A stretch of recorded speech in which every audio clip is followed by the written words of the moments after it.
Curious Kid Cast, here we go. Ooh, yeah. Questions poppin', minds will blow.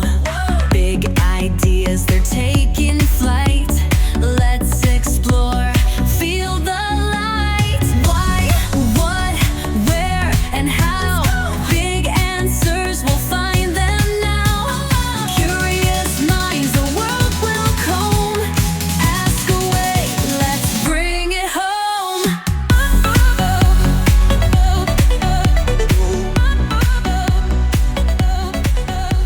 Hello, and welcome to the Curious Kid Cast, where we explore the weirdest and most wonderful questions about our world.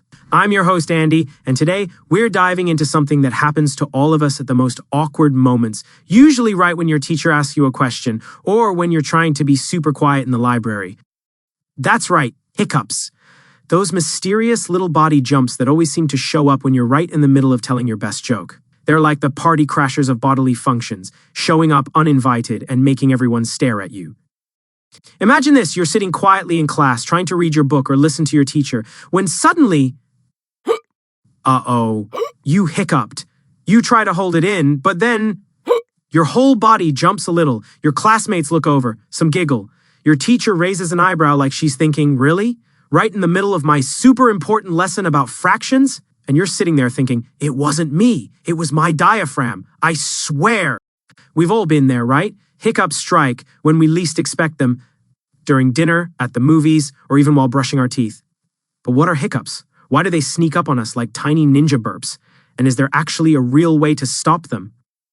So grab your thinking caps, curious kids, because we're about to take a deep dive into the hilarious, mysterious, and surprisingly ancient world of hiccups.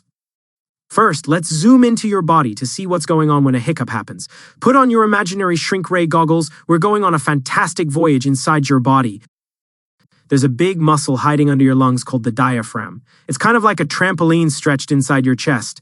Every time you breathe in, your diaphragm pulls down to help your lungs suck in air. Every time you breathe out, it moves up to push air out. It's basically doing gymnastics in your chest 24/7. Fun fact.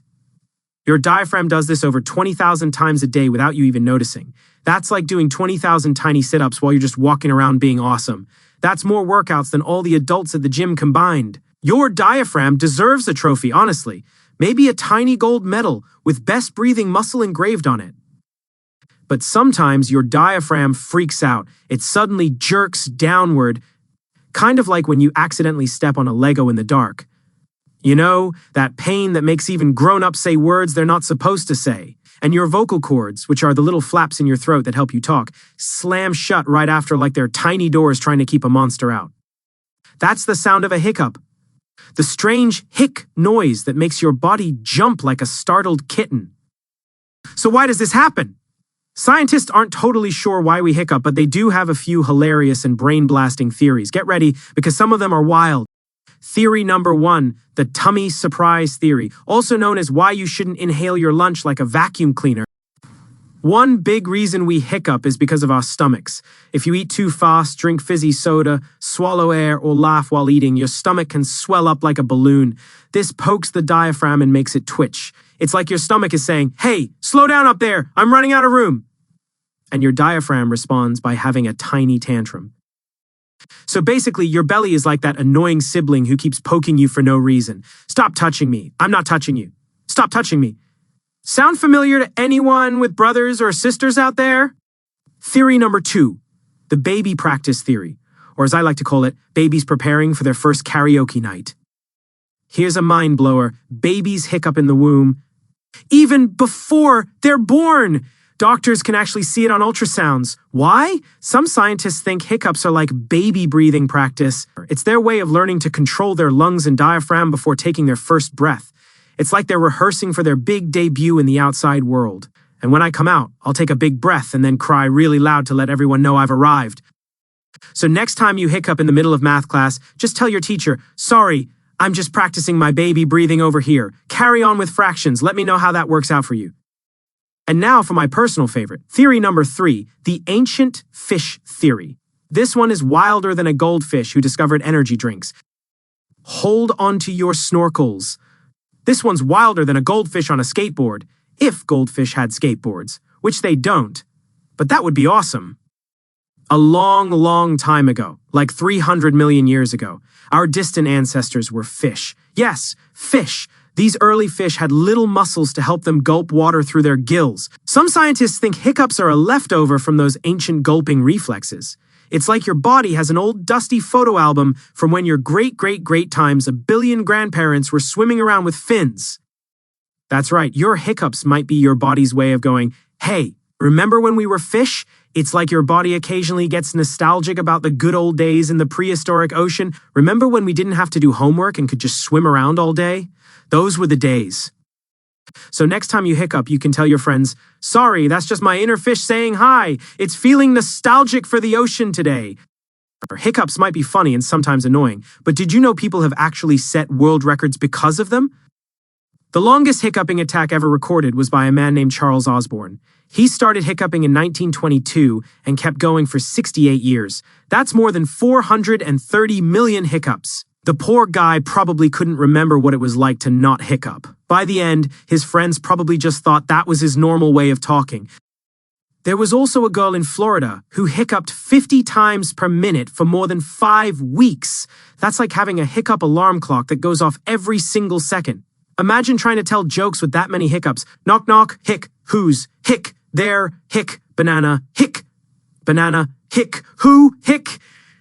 It would take forever to get to the punchline. Doctors tried everything to help them. From hypnosis and yoga to scaring them with fireworks. I'm not sure how well that worked, but I bet the fireworks were pretty cool anyway. Now, for the big question that I know you're all wondering about, is there a real cure for hiccups, or are we doomed to jump around like startled rabbits whenever they strike? Well, kind of. If you were hoping for a magic potion or a hiccup zapping remote control, I'm sorry to disappoint you. Scientists are probably working on that as we speak, though. There's no magic button to turn them off, but there are some weird and wonderful tricks that might help your hiccups go away. Let's go through the most famous ones, and I'll rate them on my special silly science scale. Hiccup cure number 1, hold your breath. This is the classic move that your mom or dad probably told you about when you were 5 years old.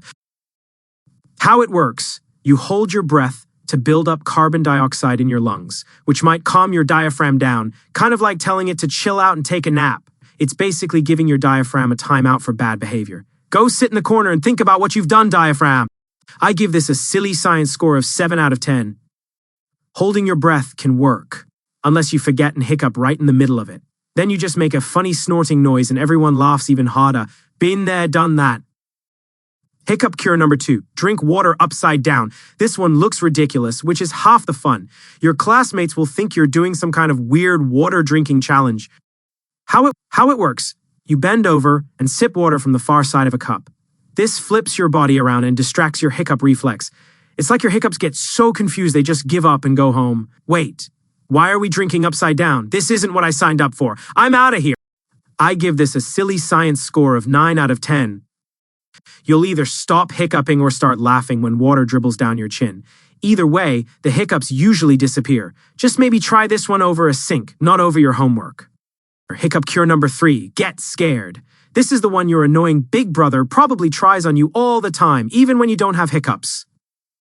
How it works, a sudden shock or surprise might jolt your nerves into forgetting the hiccup pattern. It's like pressing the reset button on your body's computer, like when your computer freezes up and your mom tells you to turn it off and back on again. Same idea, but with more screaming. I give this a silly science score of 5 out of 10. Sometimes it works, sometimes it just makes you spill your juice and hiccup even louder. And honestly, who wants to be scared on purpose? Not me, thank you very much. Hiccup cure number 4, suck on a lemon. This one is for the brave kids who aren't afraid of a serious sour face. It's like a challenge from a reality show. Can you handle the sourness? How it works. The sour taste wakes up your nerves and changes your brain's focus. It's like your brain goes, whoa, that's sour. I completely forgot what I was doing before. Was I hiccuping? Nope, can't remember. I'm too busy dealing with this lemon emergency happening in my mouth right now. I give this an 8 out of 10 on the silly science scale. Bonus points if you make a super sour face. Just don't eat the whole lemon unless you want to look like you're trying to whistle and sneeze at the same time. And finally, hiccup cure number 5.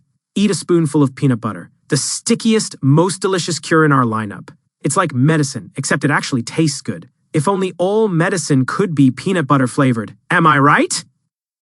How it works: chewing sticky peanut butter forces you to focus on swallowing and breathing slowly.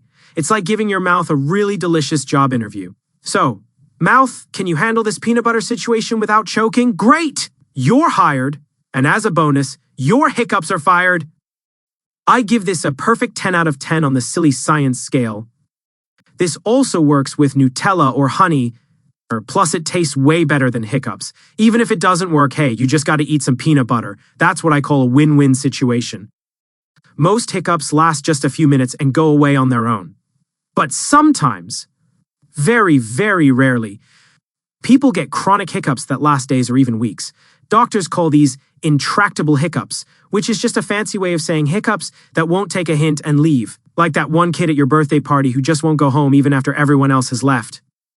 This can happen because of problems in the brain, nerves, or stomach. In those cases, people might need medicine or even surgery to help. But don't worry. If your hiccups last more than a few hours, it's totally okay to tell a grown-up and see a doctor. No one should be stuck hiccuping forever. That would make watching movies at the theater really awkward. Did you know people in different countries have all kinds of ideas about hiccups? It's like hiccups are international superstars with fans all over the world. They've got more theories about them than your parents have rules about screen time. In Russia, some people believe hiccups means someone is talking about you behind your back. Hopefully they're saying nice things, like how awesome your science project was or how cool your light-up sneakers are. In India, hiccups are thought to mean someone is missing you. So next time you hiccup during a test, you can just think, my grandma must be thinking about me right now. In Japan, people tried to swallow 3 sips of water while holding their nose. I tried this once and just ended up snorting water, which, by the way, is not a great feeling. Do not recommend. 0 stars. Would not try again. Water belongs in your stomach, not up your nose. Trust me on this one. And in Mexico, one popular cure is to put a thread soaked in lime juice on your forehead. I have so many questions about how someone came up with this. Did they just have a really bad case of hiccups and a lot of lime juice lying around? I've tried everything! Wait, what about this thread and this lime? Eureka! Who knew hiccups could be so internationally bizarre? Guess what? Humans aren't the only ones who hiccup. Scientists have found that cats, dogs, horses, and even guinea pigs get hiccups too. Animals get hiccups. Can you imagine a giraffe with hiccups? That's a long way for a hiccup to travel. Baby animals hiccup more often, just like human babies. It's adorable, hilarious, and makes you wonder if animals are secretly practicing for baby breathing too. Or maybe they're just remembering when they were fish too. Just picture a tiny kitten hiccuping. That might be the cutest thing I've ever imagined. If you've ever seen your pet hiccup, you know what I'm talking about. I once saw my friend's hamster get the hiccups, and it looked like it was being gently bounced on a tiny trampoline. Cutest thing ever. Now it's your turn, brave hiccup warriors. Next time you get the hiccups, try creating your own hiccup cure. Mix a few tricks together. Then tell your friends about your results. Did it work? Did it make you laugh so hard your hiccups disappeared? Science is all about experimenting. And speaking of experimenting, it's time for our Curious Kid quiz. Are you ready to test your hiccup knowledge? Here we go. Question 1. What is the name of the muscle under your lungs that causes hiccups when it spasms?